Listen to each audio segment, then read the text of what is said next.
25 Expander Cross. So for the pricing, it retail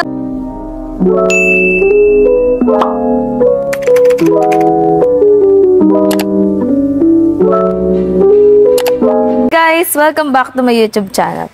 By the way, I'm Christine Salazar, your sales executive here in Peak Motors sa Abad Santos. So for today's video guys, I'll be sharing with you the 25 Expander Cross. So in this video, samahan nyo na rin akong i-review yung ating unit. And by the way guys, if meron kayong unit na gustong makita or i-feature dito sa aking YouTube channel, please let me know in the comment section below. So ayun lang guys, simulan na natin itong ating video ng 2025 Expander Cross. Again guys, we have here the 2025 Mitsubishi Expander Cross. So, bakit nga ba guys mabenta itong ating 2025 na Expander Cross? Samahan niyo ako guys and tuklasin natin.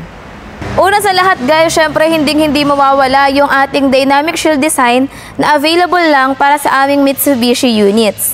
So, dito naman sa front guys, meron tayo ditong LED na daytime running light. Then, naka T-shape LED headlights na rin tayo. And aside from that, yung fog lights natin is naka LED na rin. So guys, pumasok tayo dito sa loob and papakita ko sa inyo yung ating ilaw. I-open ko lang para makita nyo kung ano yung itsura ng ating headlight and fog lights. So kung napakita ko na sa inyo yung ating mga ilaw guys, tignan naman natin what's under the hood. So open ko lang muna ito and let's check.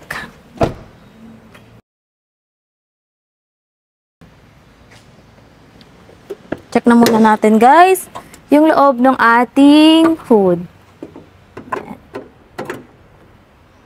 So yung Expander Cross natin is a 1.5 liter gasoline engine.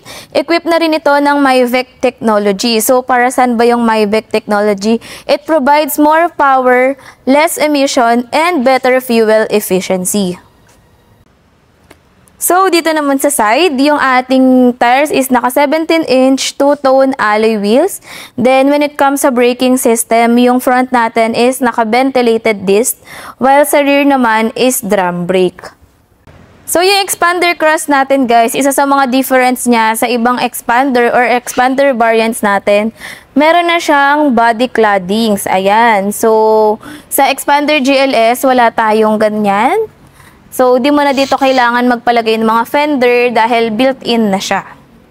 Hawak natin yung key fob ng ating 2025 na Expander Cross. So, don't mind this guys kasi para sa susunod na video natin to, which is the Triton. So, by the way guys, yung ating side mirror, naka-integrated turn signal light na siya. So, kapag naka-fold yung ating side mirror, meaning naka-lock yung ating unit. Using this key fob, pwede nating i-lock and unlock yung ating unit. So, i-unlock ko siya guys.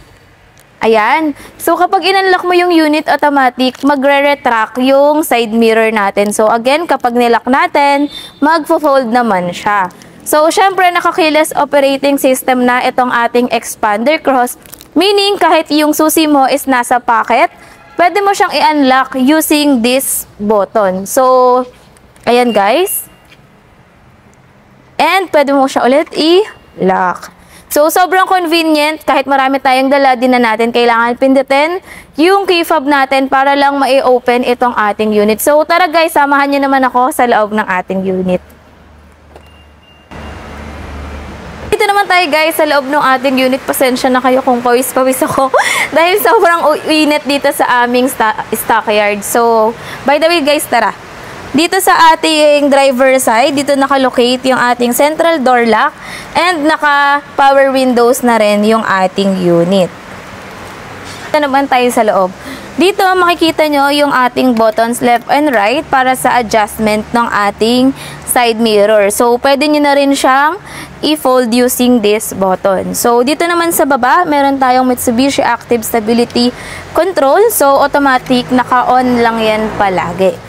Then, dito sa ating steering wheel, ayan, pasok tayo. Meron tayo ditong tilt, and meron tayong lever for the tilt and telescopic adjustment. So, pwede nyo siyang i-pull up and push down. So, pwede nyo siyang i-adjust guys, depende sa driving habit nyo or depende sa preferred nyong position. So, para ilak lang siya, iaangat lang natin itong lever. So, start naman muna natin yung unit guys.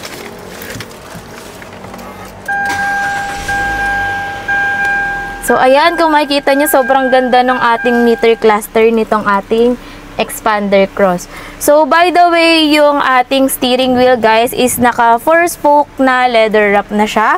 Same siya with our Montero. Sa steering wheel natin, guys, meron tayong mga buttons dito or meron siyang kanya-kanyang function. So, start tayo dito sa left side. Meron tayo ditong button, ayan, para makita natin yung menu options ng ating meter cluster. Ayan, yung eco score. So, kapag green lahat ng dahon na yan, guys, meaning sobrang fuel efficient ng inyong driving habit. So, dito naman, pwede nyo, so i-back natin, guys. So, pwede rin natin baguhin yung display ng ating meter cluster. So, click lang natin ito. So, meron kayong option kung depende sa inyo kung ano yung mas prefer nyo.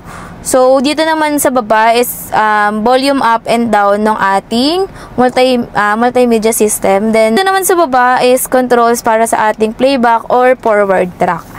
Then, on the other side, meron tayo ditong control para sa ating cruise control. So, pindutin lang natin yan, guys. Automatic, makikita nyo, merong naka-color green na icon sa ating meter cluster. So, gumagana lang to kapag tumatakbo tayo ng 40 km per hour. So, mas maganda itong gamitin kapag nasa expressway kayo or during long drives.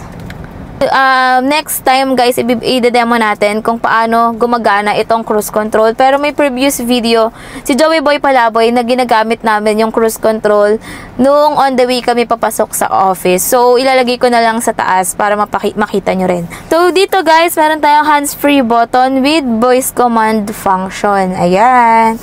So, sobrang sulit nitong ating expander cross.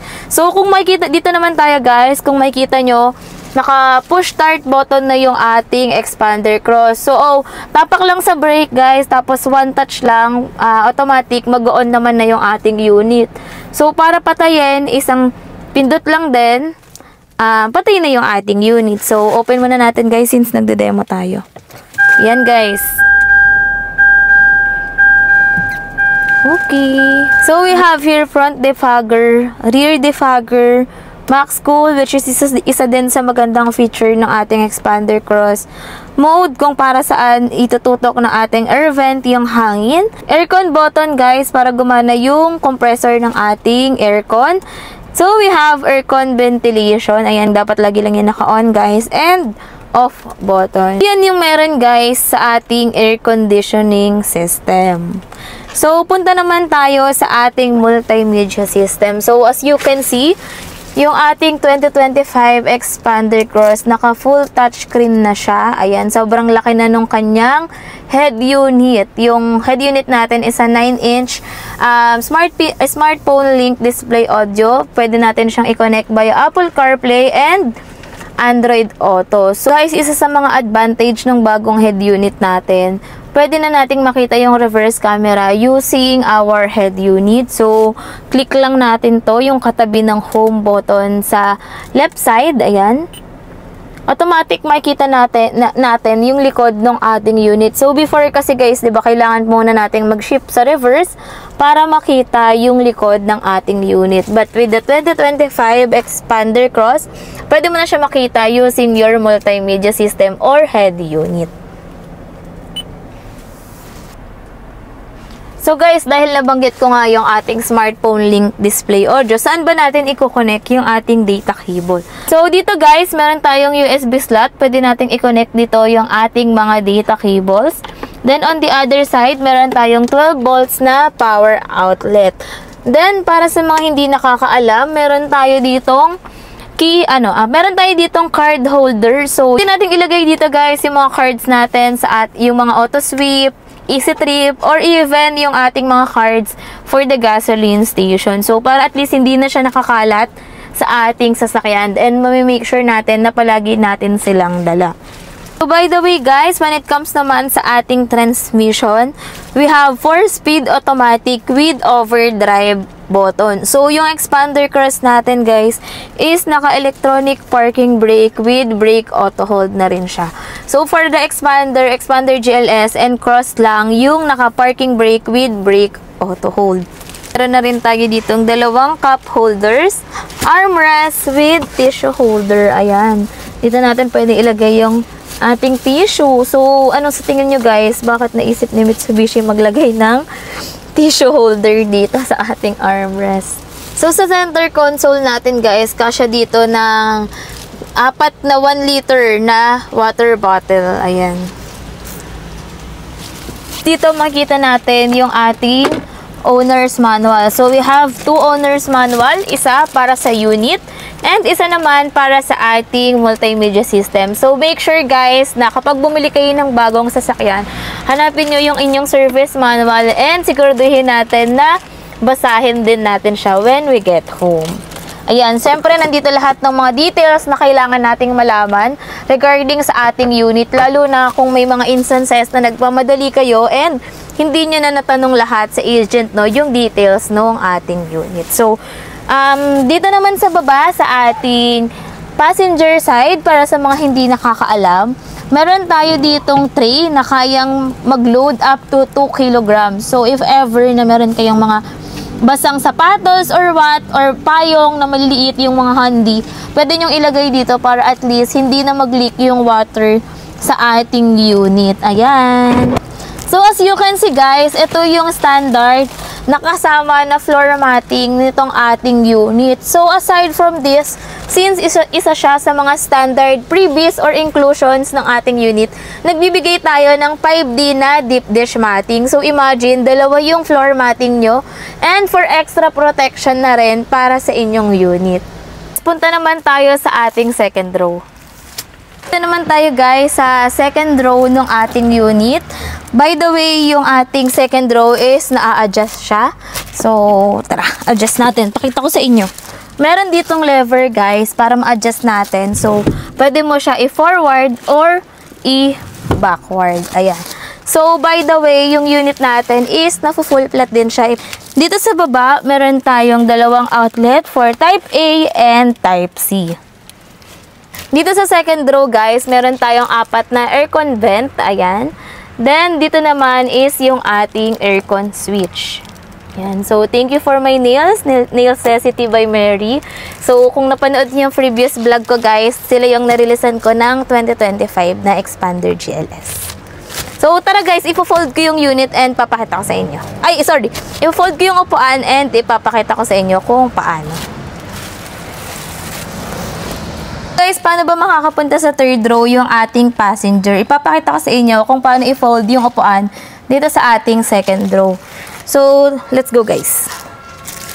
Dito guys, meron tayong parang lever. So, kailangan lang natin siyang hatakin para mag-fold yung ating second row. Ayan. So, dito pwede nang pumasok si third row passenger. Ayan.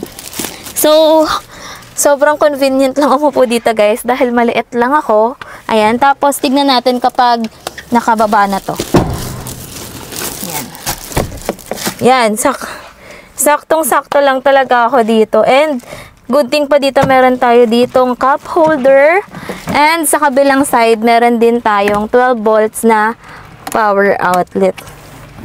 So, labas muna tayo. Labas muna tayo guys ha. Sobrang init! Wait. Back natin to. So, by the way guys, yung upuan pala ng ating unit, di lang natin mapakita kasi naka-plastic pa siya.